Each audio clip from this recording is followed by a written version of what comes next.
recebam com muito, mas com muito carinho a vida do pastor Mauro de Atibaia. Chega aí, Maurão.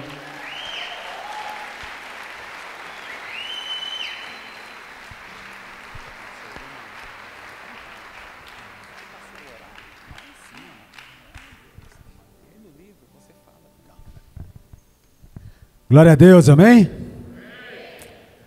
Para mim é um enorme prazer estar aqui com vocês. Confesso que eu fiquei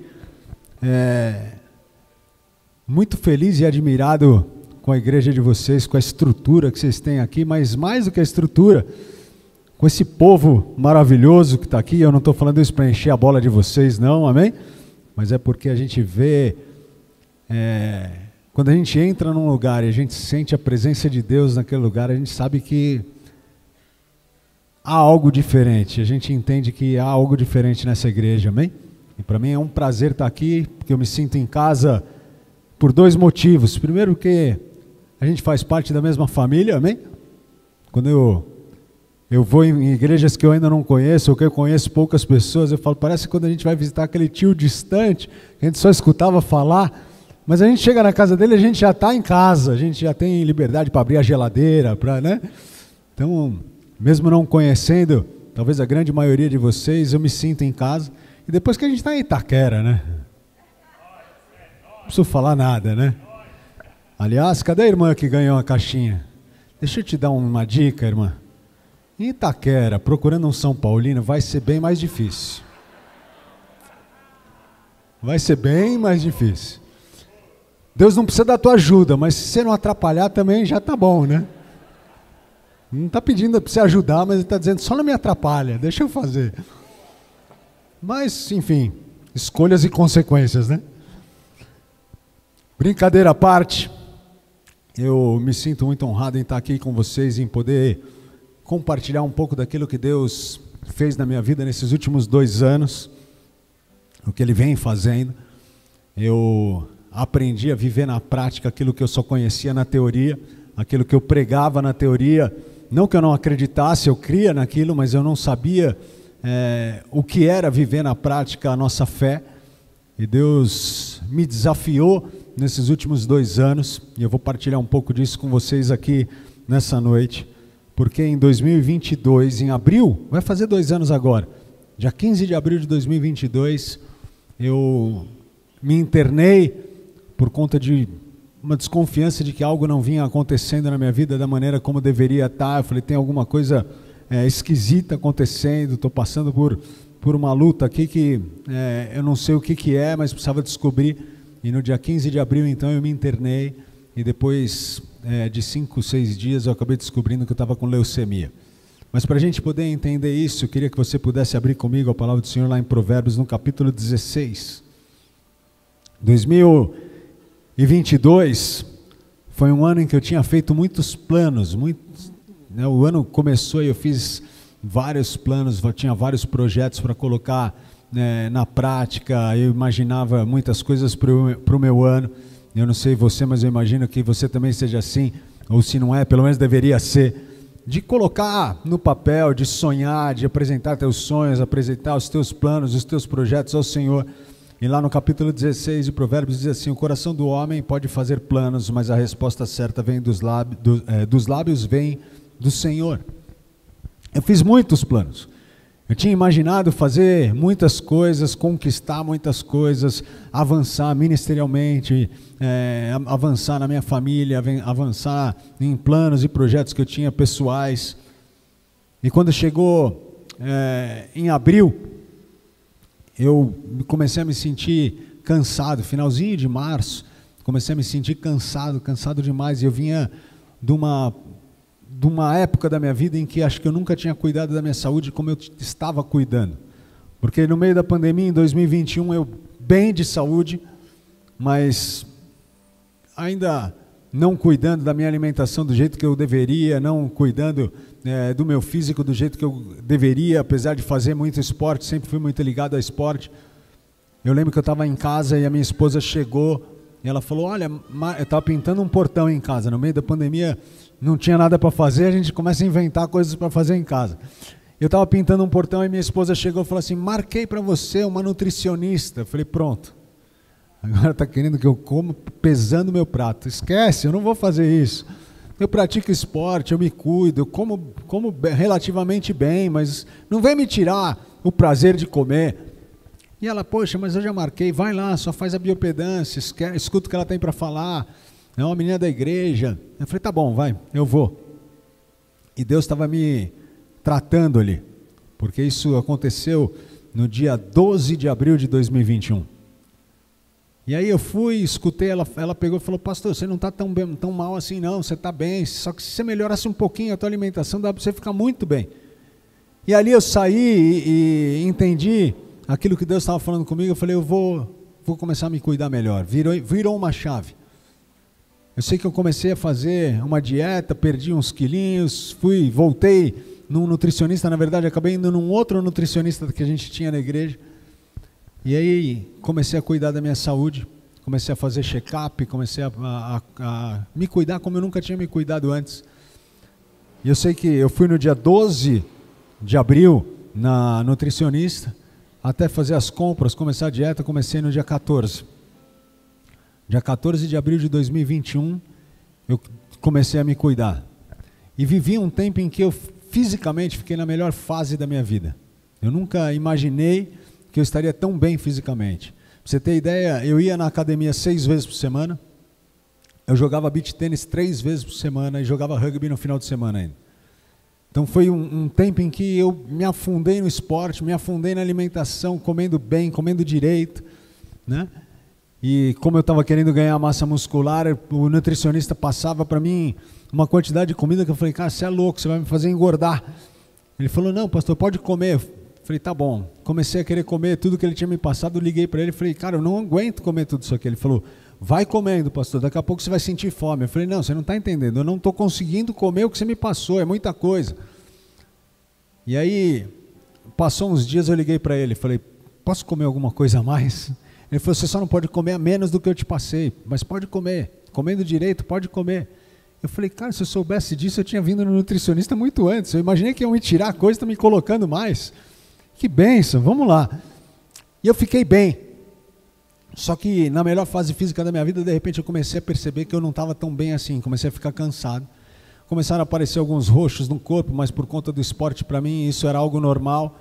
Né? Jogando rugby, que é um esporte de contato, não sei quantos de vocês conhecem, mas é tipo um futebol americano, vamos dizer assim. Na verdade, as regras são bem diferentes, mas visualmente é a mesma coisa. Apareciam roxos, eu falava, isso é normal, tudo bem, mas eu comecei a ficar cansado e eu liguei para o meu médico e falei, cara, eu quero fazer um check-up. Ele falou, pastor, o senhor acabou de fazer um check-up. Não tem necessidade de fazer outro, o senhor está bem. Eu falei, tudo bem, mas eu sei que tem alguma coisa diferente, eu sinto que tem alguma coisa, eu queria refazer. E eu refiz o check-up. Chegou então um dia que eu estava cansado, tinha feito o primeiro hemograma, não tinha saído o resultado, tinham pedido para eu refazer. Voltei para refazer, refiz o hemograma, o resultado não saía, não me entregavam o resultado. E aí chegou numa quinta-feira, eu fui para a igreja pregar. E quando eu cheguei na igreja para pregar, na verdade, eu acordei naquele dia tão cansado que eu falei, hoje eu não vou para a igreja, eu não vou pregar, vou colocar alguém para ministrar no meu lugar. E a minha esposa, eu sei que a esposa de vocês não faz isso, só a minha que faz. Ela falou assim, como assim você não vai para a igreja? Como que você não vai pregar? Vai deixar alguém que nem se preparou? Eu falei, mas devia ter se preparado. Você pode até eu posso até estar errado, mas ele também está. Porque tinha que estar pronto. E se eu sofro um acidente indo para a igreja? Tem que ter uma palavra na manga, vai lá, vai pregar. E ela falou, pô, você vai deixar? Eu falei, tá bom, eu vou. E aquele dia eu preparei uma palavra e eu fui para a igreja. Eu não sei se eu fui para ministrar a igreja ou se eu fui para ministrar a mim mesmo. Porque Deus me trouxe uma palavra que está lá em Êxodo, no capítulo 14. Queria até que você pudesse abrir a tua Bíblia comigo em Êxodo 14. Onde o povo de Israel, saindo do exército, saindo do Egito, eles começam a ser levados para uma terra que Deus havia prometido para eles. Essa é uma história muito conhecida, onde Deus envia as pragas, Deus liberta aquele povo da escravidão. Nós estamos falando de um povo que nasceu na escravidão e que não sabia o que era a liberdade. E eles saem dali para serem levados por Moisés para uma terra que manava leite e mel, uma terra maravilhosa, a terra de Israel, terra de Canaã. E eles vão em direção àquela terra, e eles chegam na beira do mar e eles acampam naquele lugar.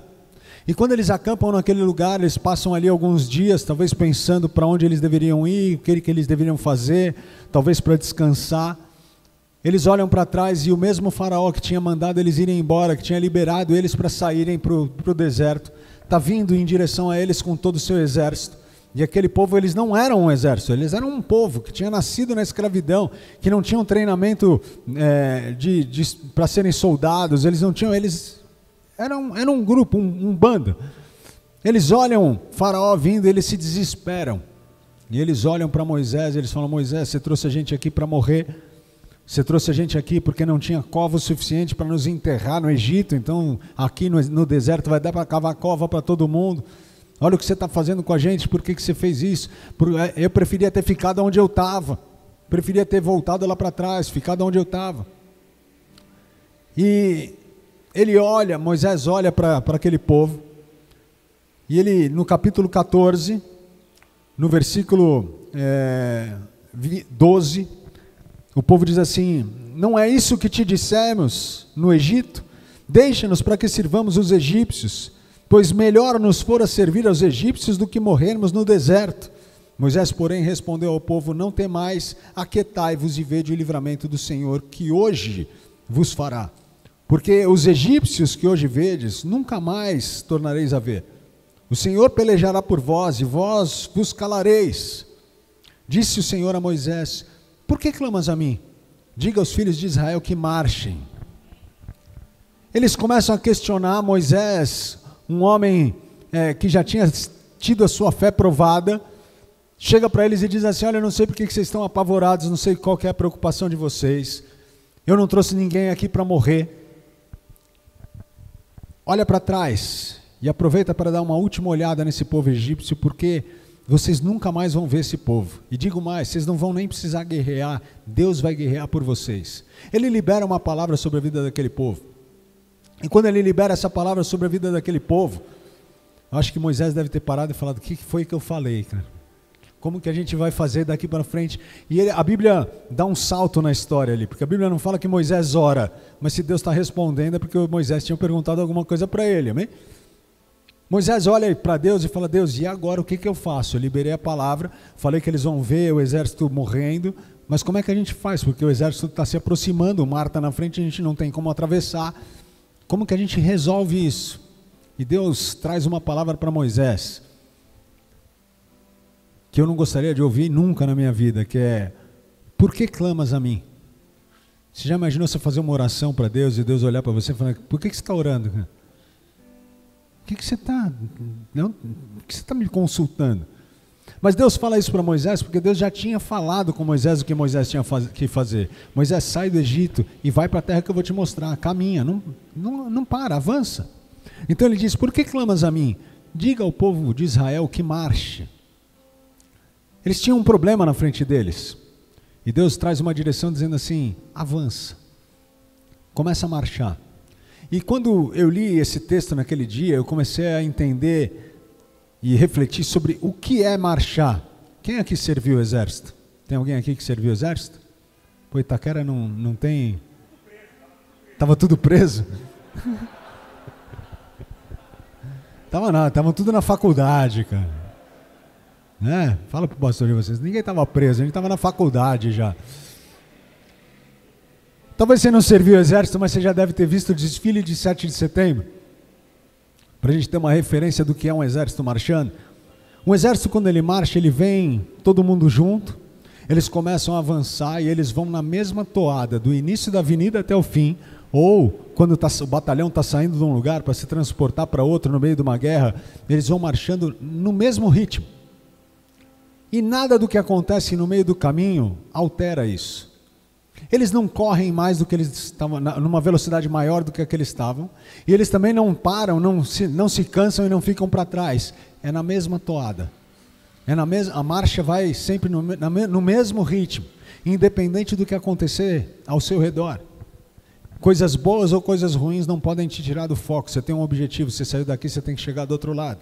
Então o que Deus estava dizendo para eles é assim: marcha, atravessa o mar, começa a marchar, vocês precisam ir para a direção que eu estou enviando vocês. E pode acontecer muita coisa no meio do caminho, mas isso não pode te afetar.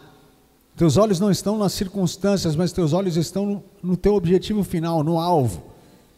E quando você vê um exército marchando, por exemplo, no 7 de setembro, e ele está ali, de repente a mãe está sentada na arquibancada, com faixa, gritando para o filho, tentando dar tchau, o filho nem olha para o lado. Se ele olhar para o lado, aí sim ele vai ficar preso. Ele não olha. Ah, mas um soldado desmaiou, sol de 35 graus na cabeça, o cara desmaiou. Eles passam por cima, a responsabilidade desse soldado não é daquele que está marchando, vai vir outro para pegar ele, mas ele precisa atravessar, ele precisa chegar na outra ponta da avenida. E talvez aquele povo precisava entender que não era, o que Deus disse para eles não é assim, olha, diga ao povo de Israel que atravesse o mar. Porque atravessar o mar, você pode ir, para, volta, o que vai acontecer? Mas marchar significa você vai entrar, o mar vai se abrir, você vai atravessar o mar, confiante de que você vai chegar do outro lado antes desse mar fechar. Porque vamos combinar, se nós aqui estivéssemos na beira do mar, e Deus falasse, diga ao povo que marche. Ao começar a marchar, ao entrar naquela água e a água se separar, e ficar ali um corredor para que eles pudessem atravessar, quem aqui seria o primeiro a entrar? Eu não. Te admiro, mas eu ia deixar uns dois tontos aí na minha frente. Deixa o cara aí, cara. Se o negócio não fechar na cabeça dele, eu vou também. Não é assim? Geralmente quando a gente vai se colocar em perigo, quando a gente vai se colocar, a gente fala, pô, peraí, deixa alguém fazer na minha frente, se der certo, depois eu vou. E eles estavam, Deus fala para que eles marchassem, porque existiam muitas coisas, muitas circunstâncias que estavam ao redor deles, que podia fazer total diferença. Então vamos lá, o mar podia fechar na cabeça deles. Eu não sei se ficou uma parede de água, não sei se a água secou lá na frente, mas eles estavam, a qualquer momento aquele mar podia voltar, as águas se moverem e eles morrerem afogados. Ao olhar para trás, o exército de Faraó estava vindo. E eles estavam num lugar onde talvez não fosse tão fácil assim de caminhar, e o exército podia alcançar eles a qualquer momento. Então o que Deus estava dizendo é, não olha para trás, não olha para o lado, não olha as circunstâncias, olha para onde eu mandei você ir, marcha e vai.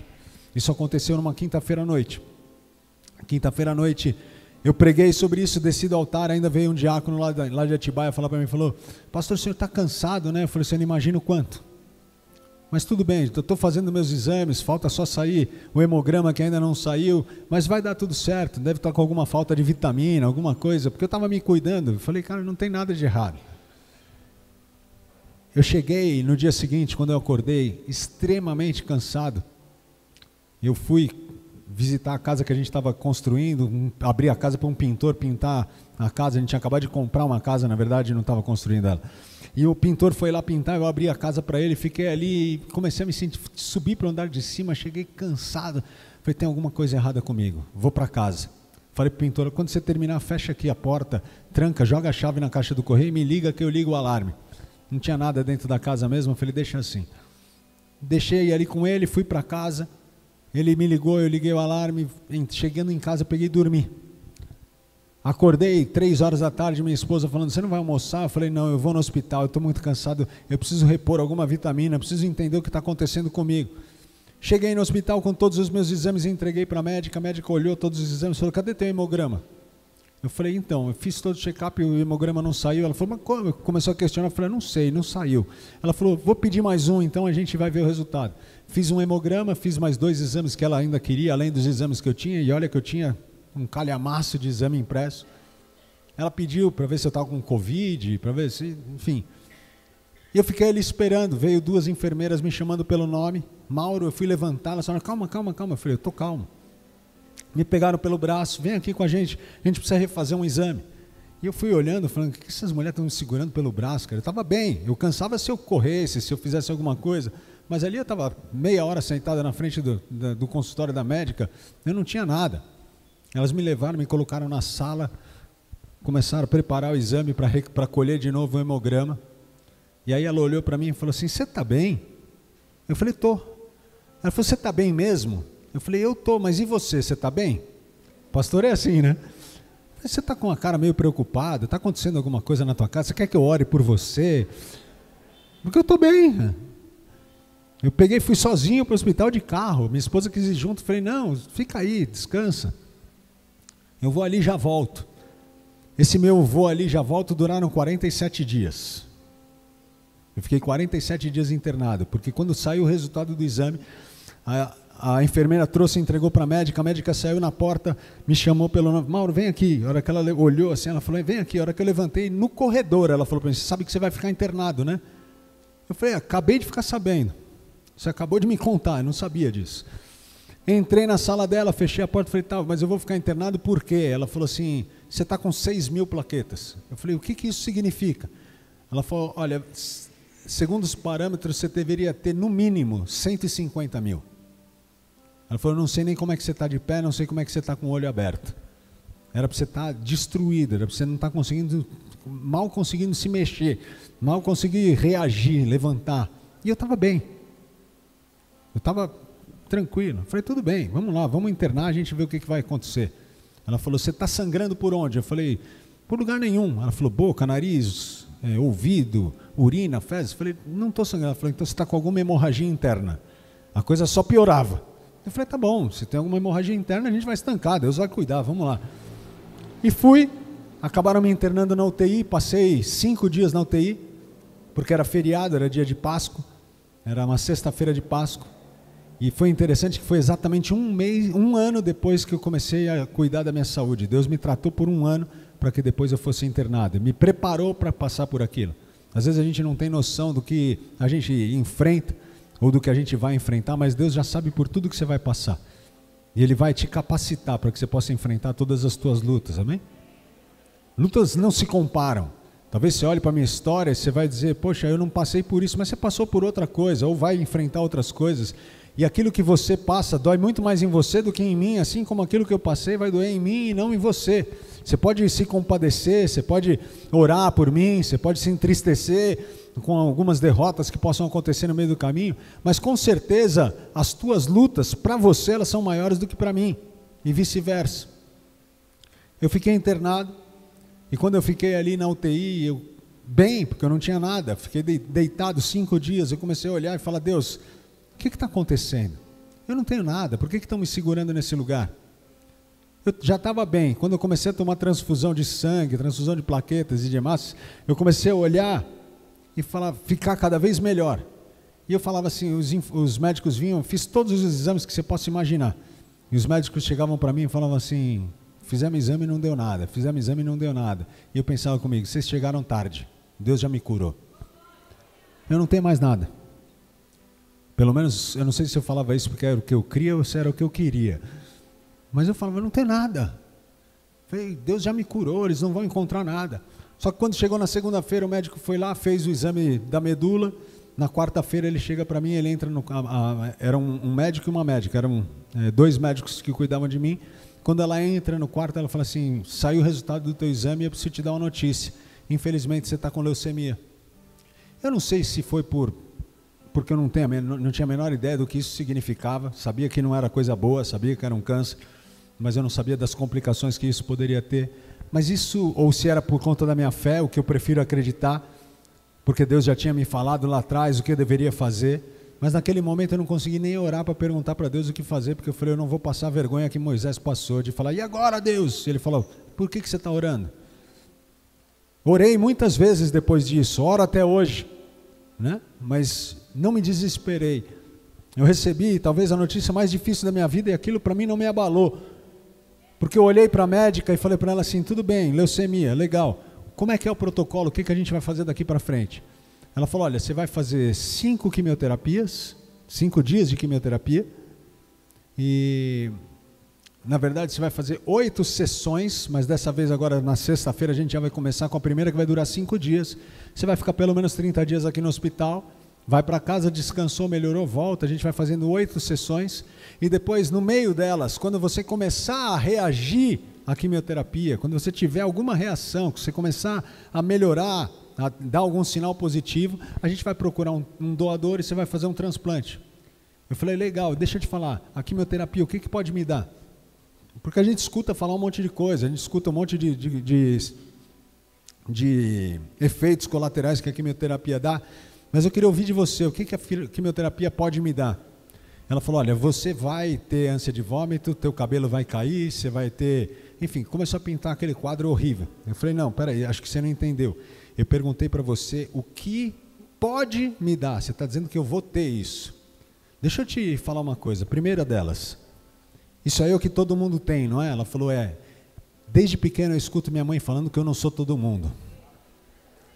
Então, se eu não sou todo mundo, eu não preciso passar porque todo mundo está passando. Durante muito tempo eu escutava isso, não do jeito que eu gostaria, porque eu falava, mãe, todo mundo vai. Ela falou, mas você não é todo mundo. Agora chegou a hora de eu usar para o bem. Todo mundo tem isso. Eu não vou ter, porque eu não sou todo mundo, minha mãe sempre falou isso. Mas eu estou te falando isso, falei para ela, porque eu creio em Deus e eu sei que Deus vai cuidar de mim. Você crê em milagre? Ela falou, creio. Talvez ela tenha pensado assim, poxa, está passando por um momento tão difícil, vou dizer que eu não acredito? Vamos lá, né? Não sei o que passou na cabeça dela. Mas ela falou, creio. Eu falei, agora além de crer, você vai ver um na tua frente. Eu não vou ter nada.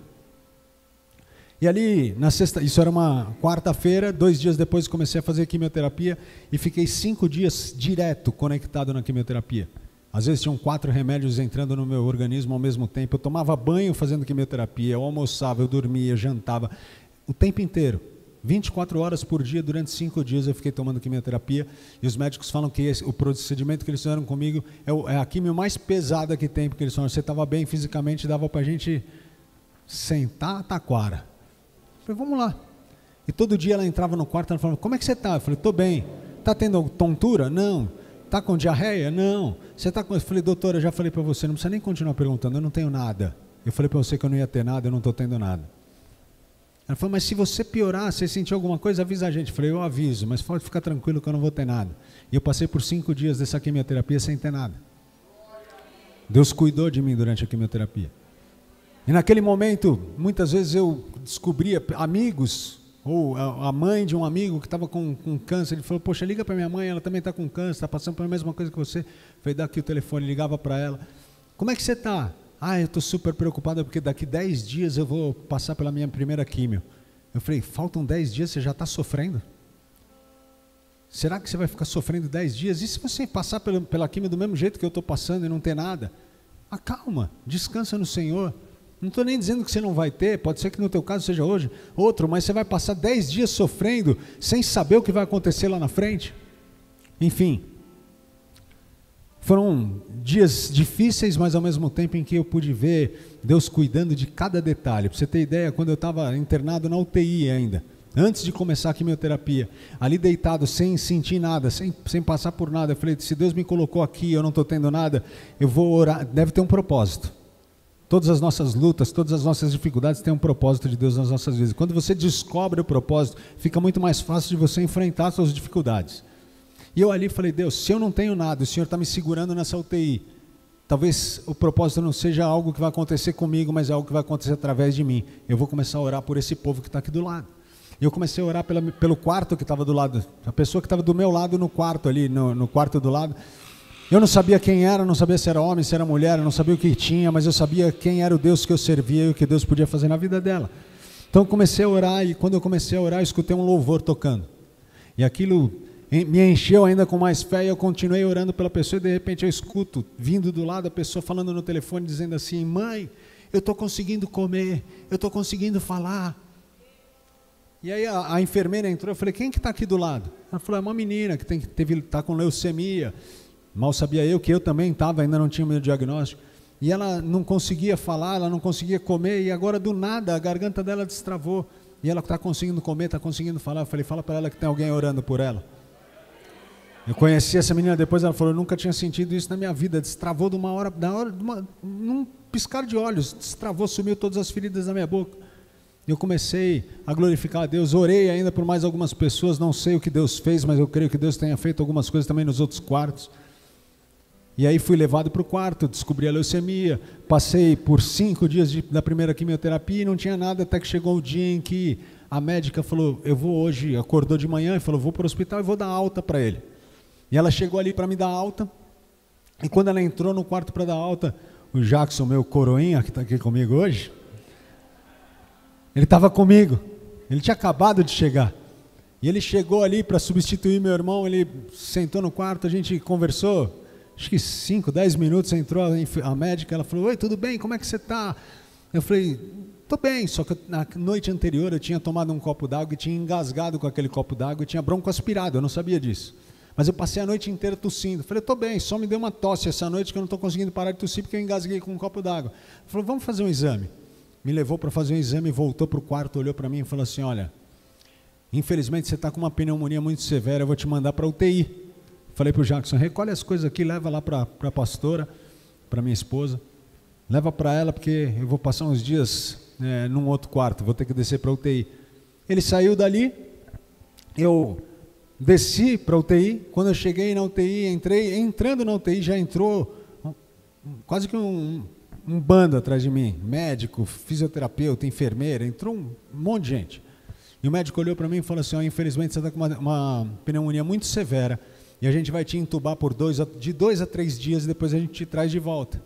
Confesso que ali foi o único momento, nesses 2 anos, que eu achei que eu não ia resistir, que eu ia ser levado. Falei, eu fiz meus planos, mas Deus talvez tenha outros. E eu falei, tudo bem, é para isso que a gente luta tanto tempo, esse é o nosso objetivo, um dia poder ser levado e estar com Ele. Mas eu olhei para o médico e falei assim, eu só preciso de 5 minutos, você pode me dar 5 minutos? Ele falou, posso. E ele me deu aqueles 5 minutos e eu então orei, pedindo perdão para Deus se eu tinha feito alguma coisa que eu não lembrava. Eu falei, na dúvida, troca minhas vestes, vai, lava minhas mãos, vamos chegar ali bem, né? Vou encontrar com o papai, não quero chegar com essa roupa aqui, me coloca uma roupa nova. Liguei para a pastora, falei, amor, eu vou ser entubado. Ela, como assim? Eu falei, fica tranquilo, vai dar tudo certo.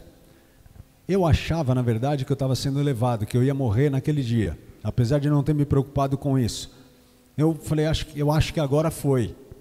E quando eu falei para ela, vai dar tudo certo, eu estava dizendo, eu estou indo, vou arrumar a casa, vou estar te esperando, né? Chegou o meu momento, um dia vai chegar o teu, a gente vai se reencontrar na presença do Pai, amém? E você vai ficar aqui, Deus vai cuidar de tudo, então vai dar tudo certo, amém? Dar tudo certo não significa que vai ser do jeito que eu queria, mas significa que no final tudo vai estar bem. E aí, eu fui, falei para ela ficar tranquila, ela entendeu do jeito dela, apesar de eu estar falando outra coisa. Paguei uma conta, porque não tem coisa pior do que você morrer e deixar a conta para os outros pagar. Eu não quero que seja essa a lembrança que tenham de mim. Pô, foi embora, largou a conta aqui para a gente pagar. Falei, não, daqui, pum, paguei a conta. E mandei uma mensagem para o apóstolo Rina falando, AP, ora por mim, estou sendo entubado. Ele acho que estava com o telefone na mão, porque a hora que eu mandei, ele já me ligou na hora. Eu falei, o que está acontecendo? Eu expliquei para ele, ele falou, vamos orar. E aí ele começou a orar, orou 1 minuto, 2, 3, 4, 5, o médico chegou em mim e falou, bonitão, você pediu 5 minutos, já deu, tipo, preciso te entubar. Tive que interromper a oração, pedi para o AP continuar orando por mim, falei, se acontecer alguma coisa, cuida da minha família. Ele falou, não vai acontecer nada. Eu falei, amém, vamos lá. E aí eles me entubaram. Passou algum tempo, eu voltando da intubação ali, acordando, olhando para o lado, tentando entender, estava minha esposa e minha mãe do lado, e elas ali conversando comigo, e a minha esposa perguntou assim, sabe quantos dias você está aí? E eu falei, sei, tipo, ainda estava com o tubo na boca, falei, balancei a cabeça, falei, sei, ela falou, quantos? E eu consegui mexer os dedos, fiz assim, 3, ela falou, não, 16, eu falei, não, 3, ele falou de 2 a 3 dias, você está me perguntando é porque deve ter se estendido, eu estou aqui há 3, ela 16, eu falei, ela está fazendo conta desde que eu internei, todo esse processo, e eu estou falando só da UTI, então não vou nem discutir, porque não dá para conversar, cara, fica meio desleal essa nossa discussão. Eu falei, tá bom, então tá, 16, né? E depois eu descobri que eu tinha ficado 16 dias entubado. Que eu não morri porque não chegou a minha hora, porque todos os dias que a minha esposa ia me visitar, ela chegava na porta do quarto e tinha um relatório do médico dizendo, paciente com alto risco de óbito. Minha pressão chegou a 3, para vocês terem uma ideia. Eles não conseguiam me virar na cama, fiquei com uma ferida na sacral, assim, um pouco acima do cóccix ali, abaixo do cóccix. Tinha 7 centímetros por 2, com 2 de profundidade, porque gangrenou, por não ficar me virando, aquela compressão fez com que criasse uma escara, que foi a coisa mais dolorida que eu já senti na minha vida. E eu passei dali, comecei tentei ainda falar, minha esposa falou, olha, você precisa se acalmar, porque amanhã eles vão tirar o tubo. Eu falei, não. Ela falou, você não quer que tire? Eu falei, não, tipo, não é isso que eu estou falando, né? Tentando argumentar. Enfim, consegui falar para ela que eu não queria, não é que eu não queria tirar o tubo, é que eu não queria esperar até amanhã, eu queria tirar naquele dia. E naquele dia, ela saiu, falou com a médica falou para a fisioterapeuta dar uma olhada, a fisioterapeuta olhou e falou, esquece, não tem a menor condição da gente estubar ele hoje. Ele não tem parâmetros para isso. E uma outra fisioterapeuta que estava lá, que não era responsável por mim, mas que era responsável por outros leitos, ela foi até o quarto, ela olhou, ela falou, realmente não tem parâmetro, não tem como estubar ele hoje.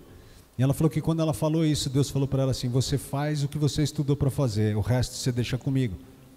Se ele quer ser estubado hoje, ele vai ser estubado hoje. Não era responsabilidade dela, então ela foi para outros quartos e antes de ir embora ela passou para me ver de novo. E quando ela passou ali para me ver, ela falou, os parâmetros mudaram completamente e naquela noite eu fui estubado. Deus respondeu a minha oração, Ele fez aquilo que precisaria ser feito. Queridos, eu passei mais um tempo no hospital, fui para casa, não conseguia andar. Cheguei em casa porque quando eu acordei da intubação, daquele tempo em que eu fiquei ali desligado, eu não conseguia nem me virar na cama, eu não conseguia me mexer. Mas o tempo todo eu sempre reagi dizendo, eu preciso continuar marchando, eu não vou desistir. Aonde eu preciso chegar, aonde eu preciso continuar avançando.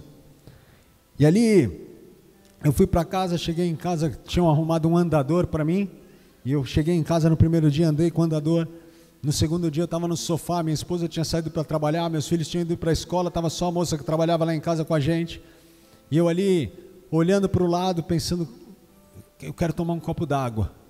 Aí eu falei, vou chamar a moça para ela trazer. Falei, não, chamar ela para trazer não, eu não vou começar desse jeito. Se eu preciso continuar marchando, se eu preciso crer que vai ser diferente, eu preciso ir até lá, não posso me acomodar.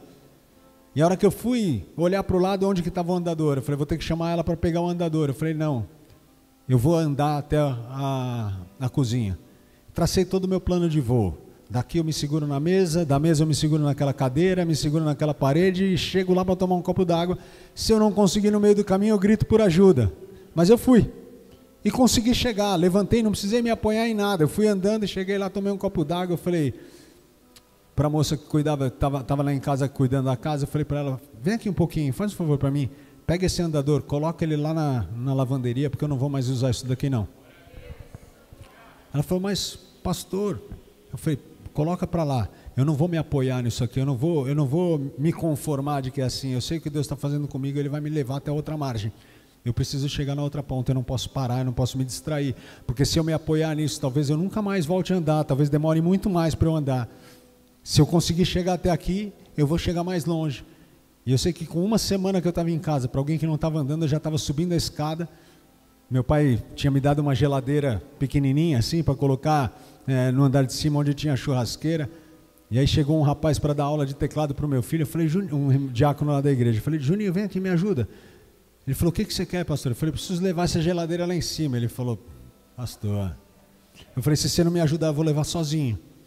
Aí ele veio, e a gente começou a subir com aquela geladeira, eu de costas, de repente, em algum momento ele deu uma paradinha, eu segurei, eu tropecei, a hora que eu tropecei ele avançou, eu caí sentado.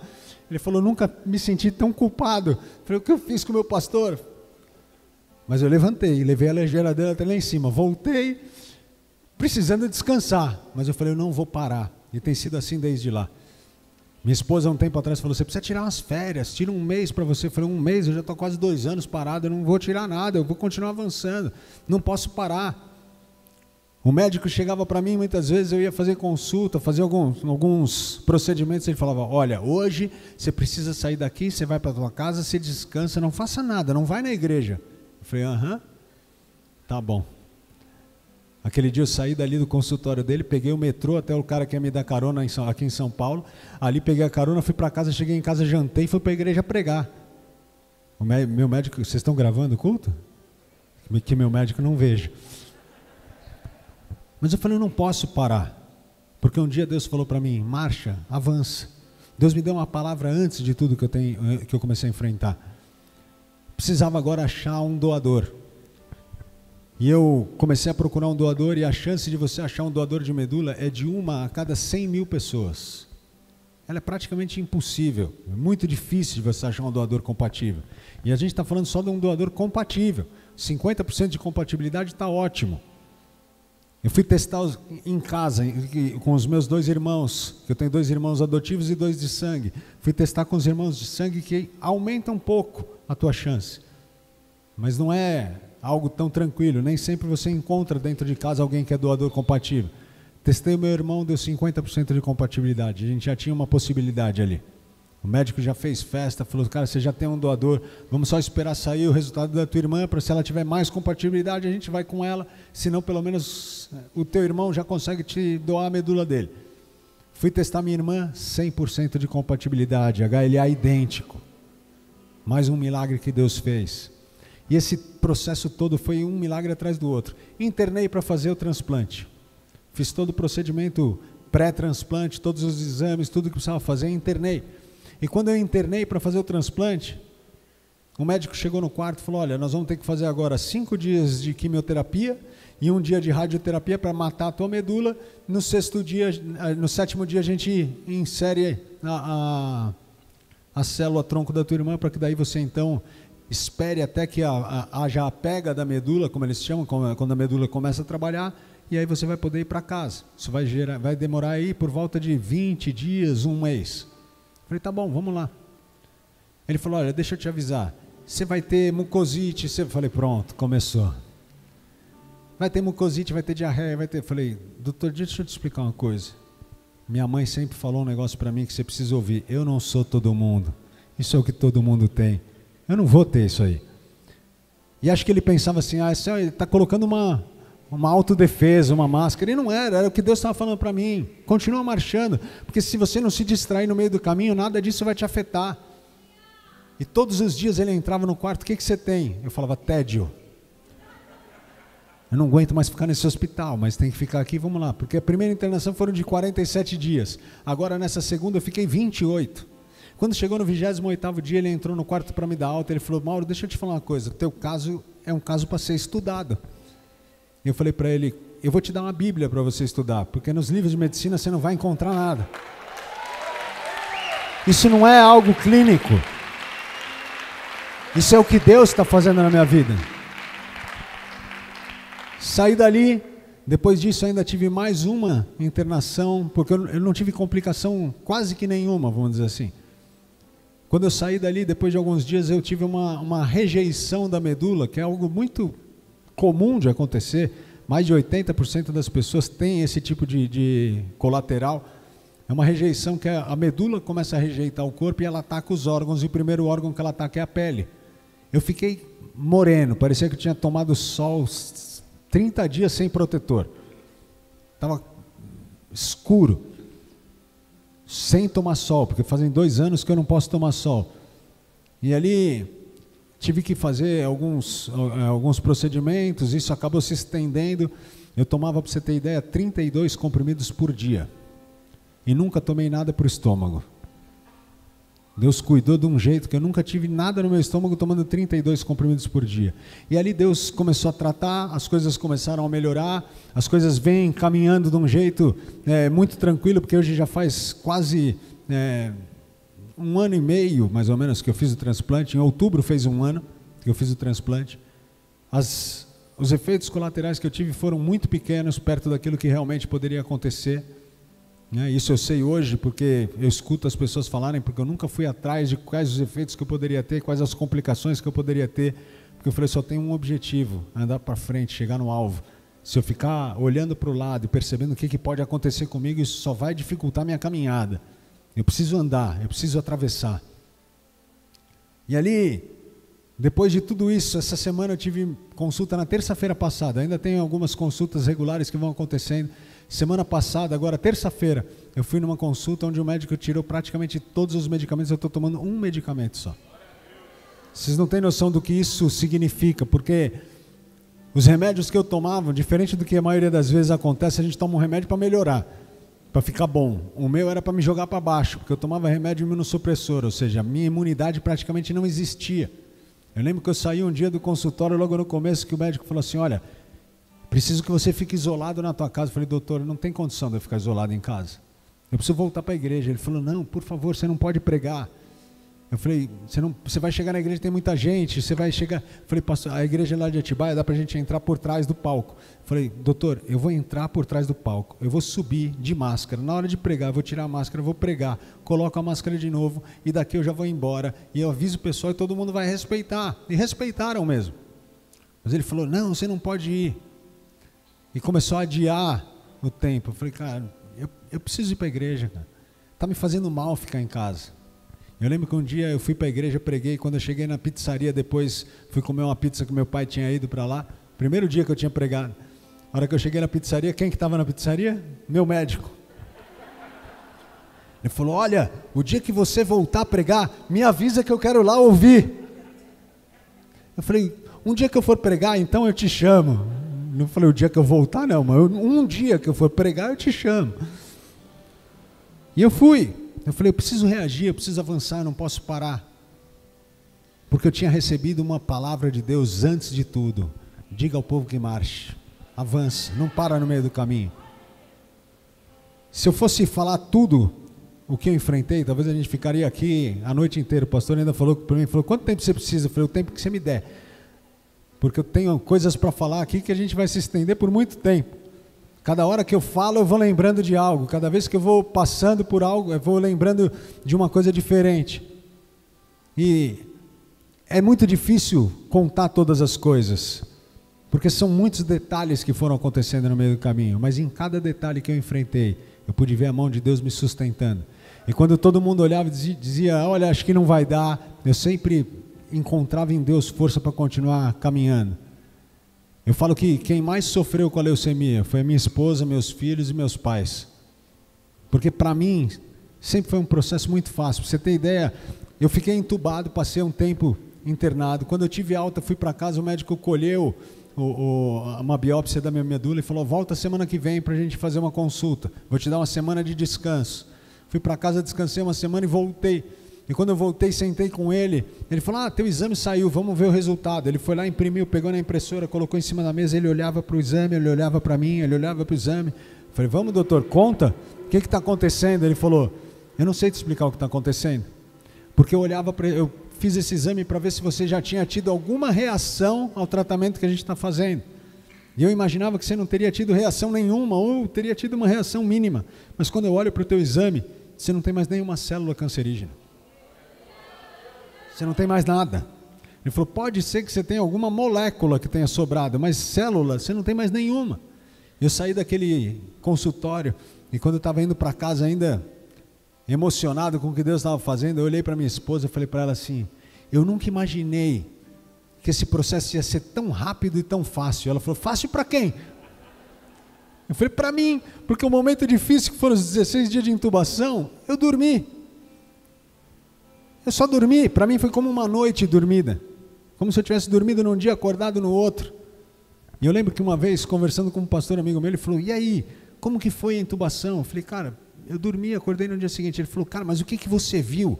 Você foi para o céu, você viu o anjo? Eu falei, cara, eu só dormi, cara. Acho que eu estava tão cansado que não deu nem tempo de ir para o céu. Ele falou, cara, inventa alguma coisa, cara. Fala alguma coisa, não é possível, cara, que você não viu nada. Eu falei, cara, eu só dormi. Então, para mim foi fácil e foi rápido, mas aqueles que ficaram acordados sofreram muito. Mas eu vi Deus me botando para descansar, porque Ele tinha coisas para trabalhar na vida de outras pessoas. A gente viu, por exemplo, as pessoas que iam me visitar, evangelizando as pessoas do hospital. Domingo passado, há uma semana atrás, eu batizei a menina que era recepcionista do hotel. Do hotel, eu falo hotel porque para mim foi tanto tempo dormindo, eu falo que eu ficava no resort. A recepcionista do hospital, ela foi batizada domingo passado, porque alguém foi me visitar e evangelizou ela. Eu vi tantas coisas acontecendo nesse tempo, Deus me usando. Quando Ele precisava fazer comigo, Ele me deixava acordado, mas quando Ele precisava fazer com os outros, Ele me colocou para dormir.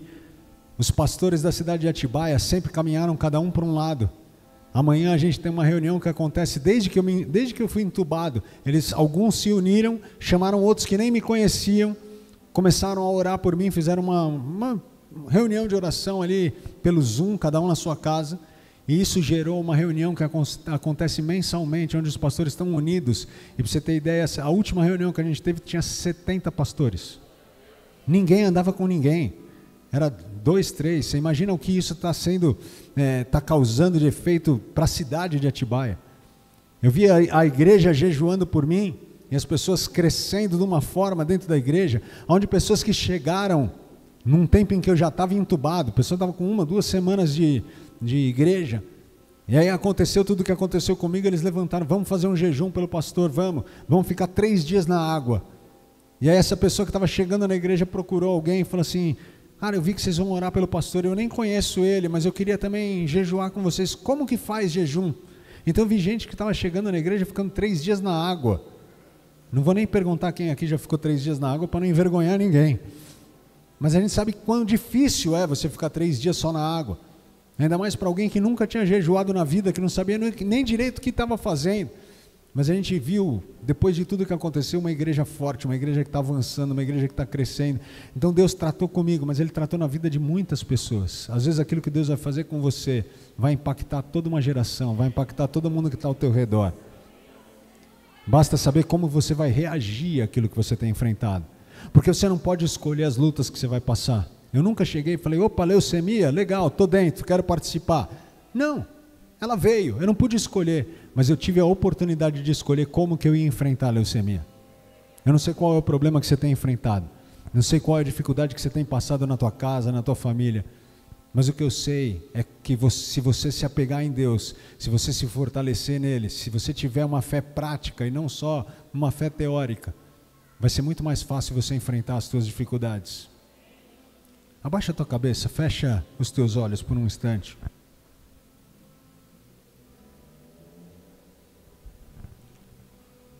Talvez você tenha entrado aqui hoje cheio de expectativas. Talvez você tenha feito muitos planos para chegar até esse lugar. Talvez você tenha entrado por aquela porta dizendo: Deus, eu vou dar mais uma chance, porque eu já não aguento mais. O que eu posso te dizer é que, o que eu posso te garantir é que talvez Deus não tenha os mesmos planos que você, mas que os planos dele são muito melhores do que os teus. Talvez a resposta que você vai receber dele nessa noite não é uma resposta positiva, mas é apenas um silêncio dizendo para você: espera, só confia em mim, só confia que eu estou no cuidado, que eu estou no controle de todas as coisas. Vai ser difícil? Vai, mas aguenta o processo, porque vai valer a pena. A cada dia que passa, eu não olho como um dia a mais enfrentando as minhas dificuldades, mas eu olho como um dia a menos, porque eu sei que Deus já sabe quanto tempo eu vou ter que passar pela dificuldade que eu tenho enfrentado. Eu ainda tomo um remédio, eu ainda tenho algumas consultas para fazer, alguns procedimentos para realizar, mas nem se compara com tudo aquilo que eu estava vivendo. Quanto tempo vai demorar ainda, não faço a menor ideia, mas eu sei que Deus tem me cuidado a cada dia, e a cada dia que eu venço, é um dia a menos que eu tenho que enfrentar essa leucemia que eu enfrentei. Hoje eu já não tenho mais leucemia, hoje o transplante já deu certo, meu organismo já funciona, minhas células já foram completamente transformadas e trocadas. Vivo ainda algumas sequelas que ficaram por conta dos tratamentos, mas eu creio que vai chegar um dia em que eu vou olhar para trás e isso vai ser só uma história, um testemunho de fé daquilo que Deus fez na minha vida. Isso foi assim comigo, mas também pode ser com você. Basta você escolher como você vai enfrentar as suas dificuldades.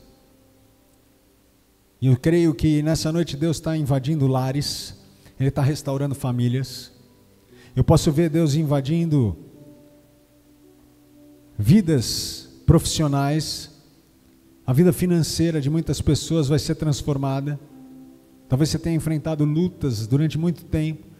Você já não aguenta mais viver num tempo de escassez, mas Deus vai te colocar num tempo de abundância.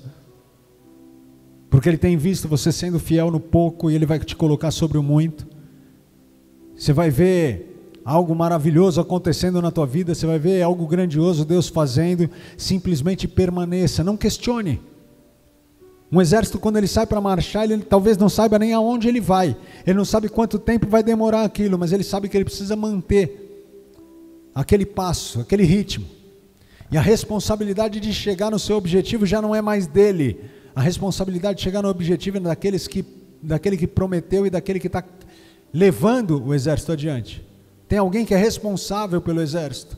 Tem alguém que é responsável por aqueles soldados e por levá-los em segurança até o outro acampamento.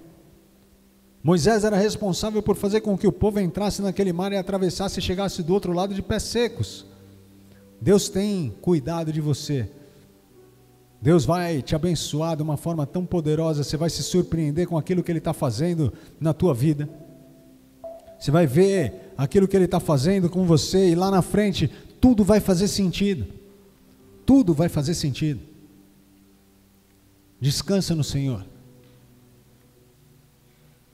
E saiba que aquilo que Deus está te dizendo nessa noite é para que você não pare no meio do caminho, para que você não se distraia no meio do caminho, mas para que você avance, para que você marche.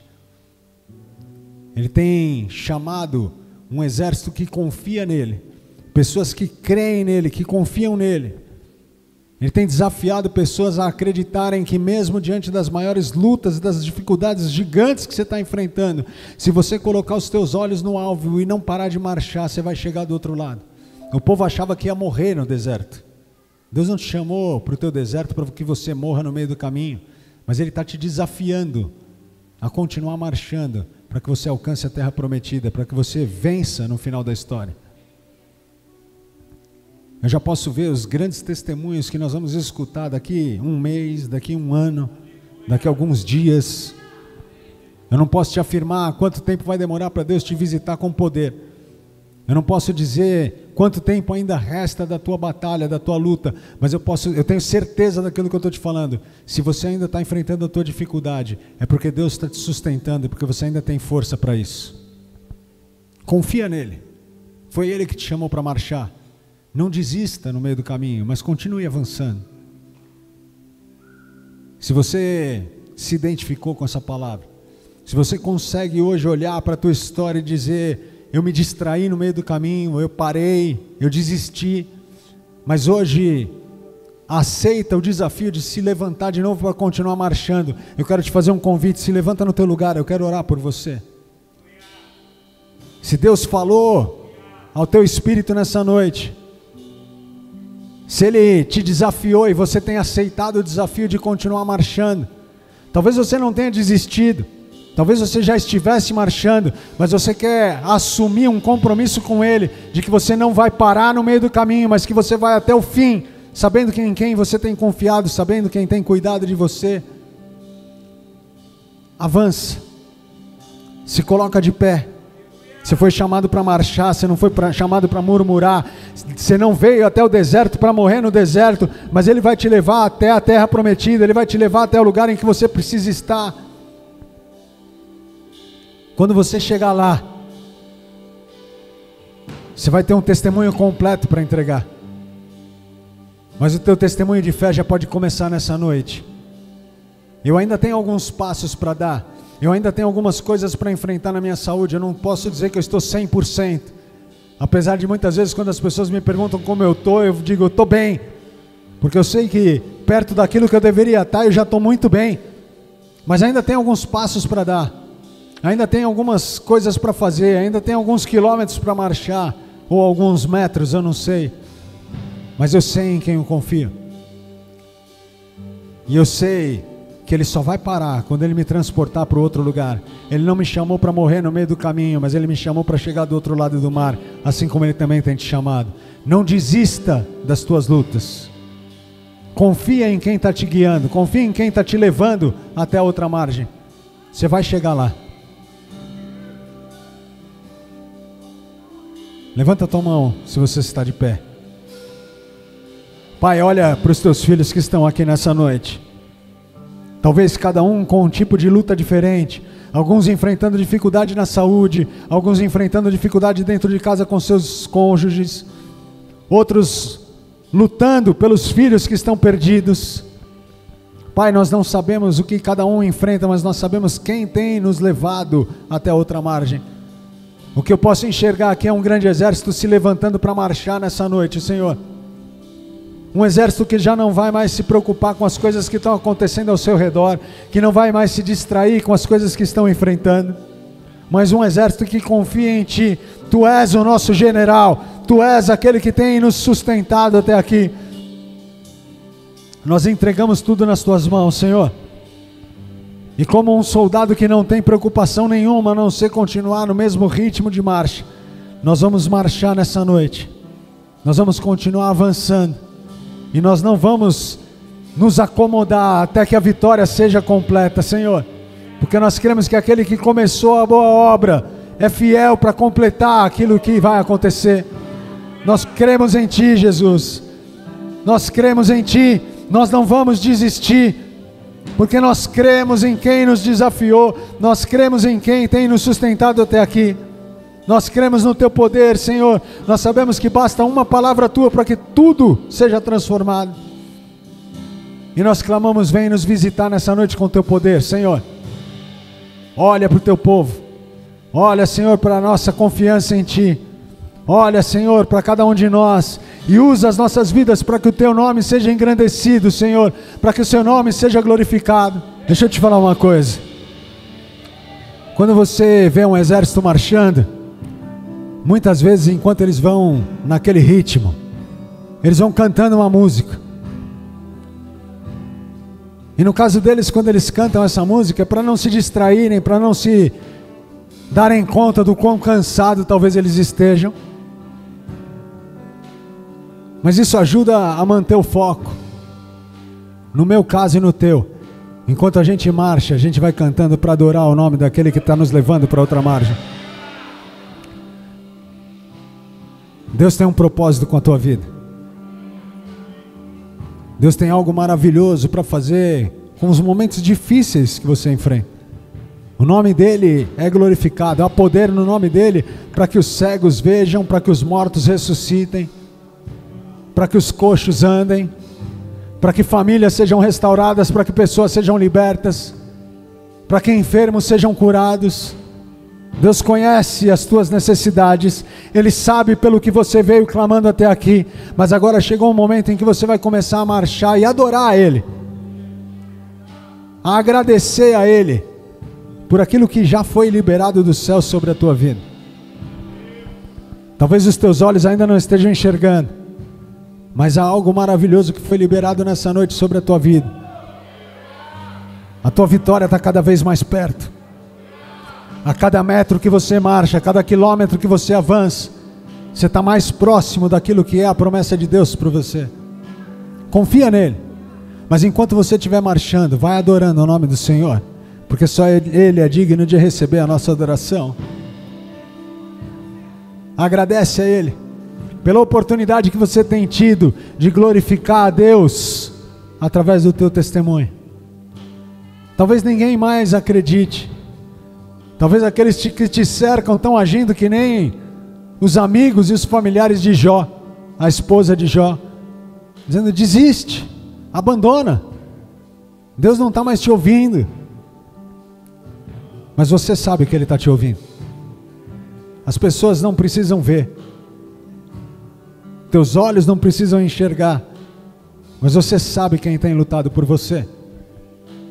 Não desista daquilo que você tem enfrentado, não desista das tuas lutas, não paralise no meio do caminho, não retroceda por medo, não avance por medo, não retroceda por estar cansado, mas continua marchando, no mesmo ritmo, porque nada mudou. O teu Deus continua o mesmo, o Deus que pegou aquele povo, que tirou do Egito e levou até a terra prometida, que fez com que eles passassem pelo mar, que fez com que as sandálias não se desgastassem, com que aparecesse água no deserto para que eles pudessem se hidratar, que trouxe comida para eles onde não havia condição de ter comida, que trouxe o maná, que trouxe corvos para que eles pudessem se alimentar. Esse mesmo Deus que fez no passado está fazendo hoje na tua vida. Ah, pastor, mas tudo que eu estou enfrentando não faz sentido. Não precisa fazer sentido nem para mim nem para você, só precisa fazer sentido para Ele, amém? Se faz sentido para Ele, vai chegar lá na frente, talvez você vai entender tudo. Mas tenha uma única certeza: através da tua vida, muitas outras vidas vão ser alcançadas. através daquilo que Ele está fazendo na tua vida, pessoas vão conhecer a Jesus, vão se entregar a Ele. E quando você vê uma pessoa sendo salva, você vai olhar para as tuas lutas e vai dizer, valeu a pena. No final de semana passado, 28 pessoas se batizaram. Uma delas, como eu falei, era a menina que era recepcionista do hospital. E enquanto eu batizava, quando chegou a vez dela, eu falei, para tudo. Hoje eu olho para trás e eu vejo que valeu a pena tudo que eu enfrentei. Valeu a pena o tempo da intubação, valeu a pena todas as dificuldades que eu enfrentei, porque eu estou vendo uma vida sendo salva. E não foi só ela. Tiveram outras, tiveram amigos meus que estavam desviados, que voltaram para Jesus, tiveram pessoas que já acreditavam que Deus não fazia mais milagre, que hoje olham para mim e falam assim, não, é inegável o que Deus faz, não tem como dizer que Ele não faz nada. Você vai se surpreender com tudo aquilo que Deus vai fazer através da tua vida, quando você parar de autocomiseração, de olhar para si e dizer, por que eu estou passando por isso, e começar a olhar para a sua história e dizer, por que eu não poderia passar por isso? Eu e você, nós não somos melhores do que ninguém, amém?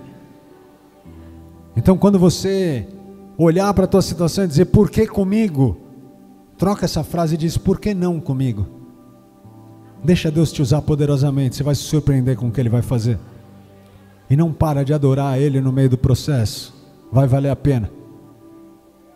Deixa eu falar com você que talvez tenha entrado aqui hoje pela primeira vez, ou que talvez já tenha vindo outras vezes, mas que nunca entregou a tua vida verdadeiramente ao Senhor Jesus, e que hoje percebeu que talvez muitas das tuas lutas, das tuas dificuldades, estejam mais difíceis do que elas realmente precisam ser, porque você está tentando enfrentar na tua própria força. O mesmo Deus que fez algo na minha vida pode fazer na tua. Mas a vitória das lutas que a gente tem enfrentado nos dias de hoje, não se comparam com aquilo que Ele já fez por nós, morrendo por nós na cruz do Calvário. Deus te ama tanto, que Ele entregou Jesus, o único Filho dEle, para morrer na cruz do Calvário pelos nossos pecados. Foi por nós que Ele fez isso. O sangue de Jesus foi derramado naquela cruz por nós, porque o salário do pecado é a morte, mas o dom gratuito de Deus é a vida eterna em Cristo Jesus. E Ele quer que você assuma um compromisso com Ele nessa noite. Como eu disse, talvez você não vai enxergar as coisas num primeiro momento, mas se você começar a caminhar com Ele, daqui a pouco você vai olhar para trás e você vai ver que a escolha que você pode fazer nessa noite é a melhor escolha que você já fez na tua vida. Então abaixa a tua cabeça, fecha os teus olhos por um instante. E se você deseja entregar a tua vida a Jesus Cristo, eu quero te fazer um convite. Levanta a tua mão no teu lugar. Eu não vou te chamar aqui na frente, a ideia não é te expor, mas é um sinal que você está fazendo não para mim, mas para o Senhor, dizendo, eu estou aqui, eu preciso disso. Eu quero me comprometer contigo. Eu quero poder desfrutar do que o Senhor tem para a minha vida. Então se essa é a tua oração, levanta a tua mão no teu lugar. Glória a Deus. Aleluia. Aleluia. Deus tem algo especial para você. Deus tem algo grandioso para fazer na tua vida. E talvez hoje você não consiga compreender tudo que Ele vai fazer. Mas vai passar um tempo, você vai olhar para trás e você vai ver que essa foi a melhor escolha que você fez na tua história. Com a tua mão levantada, diga assim: Senhor Jesus, eu confio em Ti, e eu sou grato pelo que o Senhor fez por mim na cruz do Calvário. Eu declaro hoje que Tu és o meu único e suficiente Senhor e Salvador, e eu te peço, vem sobre mim, me enche com o Teu Espírito. Pai, eu te peço perdão pelos meus pecados, limpa o meu coração, lava a minha mão, troca as minhas vestes e vem habitar em mim, porque eu pertenço a Ti, Jesus. Perdoa os meus pecados em nome de Jesus, Senhor. É assim que eu oro em nome de Jesus Cristo. Amém. Senhor, nosso Deus, nós Te louvamos e Te agradecemos por tudo que o Senhor tem feito por nós. Nós sabemos, Senhor, que grandes coisas já estão acontecendo, que as nossas lutas vão ser vencidas, que o Senhor vai nos fortalecer para que nós possamos atravessar todo o processo. Mas o que mais alegra o nosso coração nessa noite são vidas que estão sendo alcançadas por Ti. Há salvação nessa casa, Senhor. Há libertação, há cura, mas há salvação nesse lugar. Isso alegra o nosso coração de tal forma, nos enche de paz, nos enche de alegria, por ver que os teus propósitos continuam se cumprindo em nós e através de nós. Tem misericórdia das nossas vidas, nos visita com poder, Senhor, para que nós possamos permanecer nos teus caminhos até que Jesus volte para nos buscar. É assim que nós oramos em nome de Jesus. Amém. Aleluia.